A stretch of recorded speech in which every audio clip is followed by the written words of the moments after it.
Uf, mening undidorimda bir to'p balla bayrami deb sovg'a oladigan arxeologlar kelsimi yeshini bilanmigida qerib ketgan matolar paydo bo'lib qoldi qaradash. Vay ayran bo'lma. Her yili bak. Çaşlar tazlaşıp gelden geley dep kalgan. Çıraydık korkuları kışlık çaktak bop ketkenlermi?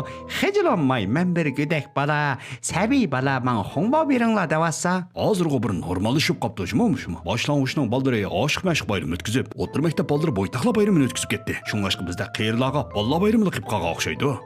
Nima qiladiymanmish balla bayramini bosh qo'yib etmay. Allah qiladigan qiliqni qilib, Allah qilsa bo'lmaydigan qiliqni tex qilib, tex kashlarda, mayyo ballarda bayram o'tkazishlardan o'rgilay. Diyarchangdan qaytib desanchanglarni o'ynab. Odosh, desanchang bormi?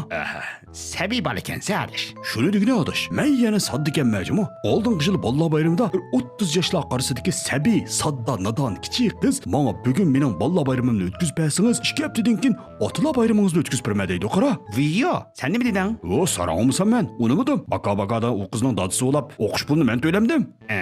Sadda bal ekansa mu adash? Şunu bir degine adaş. Yıkı bang bangdan vaha hala bile resim küçüp getişçi. Dostlarcan birigiye. Men bir sabi bala deb chiqarib ketishlardan o'rgilib ketay. Kash bo'lganda xogo deganda chiqidek yap, og'ziga ziyonni qing'irtishlab, pejoni quloq tishib, yıkı koç koydu vaqirab, bakyo ayçing deb ketişlerden o'rgilib ketay qara. Shu adash, har yili balla bayramida yuzini dap qilib mendan sovg'a so'raydi. Lekin otlar bayramida bir qitim meni dadama deb baxmadi-da. Şuncha to'gdak bo'lib qolganda bir balla bayramini o'tkazma demay, singanni yeb, tirishib pul topgan yaxshi emasmi? Qallasa saq odam balla bayrami o'tkazamda, ha? Sen o'tkazamsa? Yo, men o'tkazmayman. Sen-chi? Aka, men albatta o'tkazmayman. Lekin adash, bunda o'ylab baqsam, o balla bayrami-chi, mana oliy maktab imtihoniga tayyorlik qilayotgan ballag'im bir tasalli bo'lib qoladi-ku. Shu adash. Uni bir dema. Cho'nglarga asan emas hozirgi. Ya bir bayramdek bo'lmasa, bayram kelsa chiqqanni chiqayotgan. Ya bir kirimning tayini yo'q. Shuncha adash. Bunda o'ylasang, mushu balla bayrami cho'nglag'im bir tasalli bo'lib qoldi-kanda.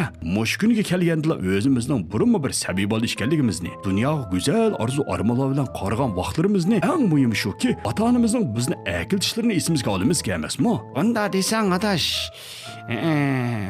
Bu bayram hamma odamga mas keladigan chiroymi? Emse adaş gapning poskalisiga kelsak, bayramlik bir ranglik so'rin bor adash, baramsa. Voy,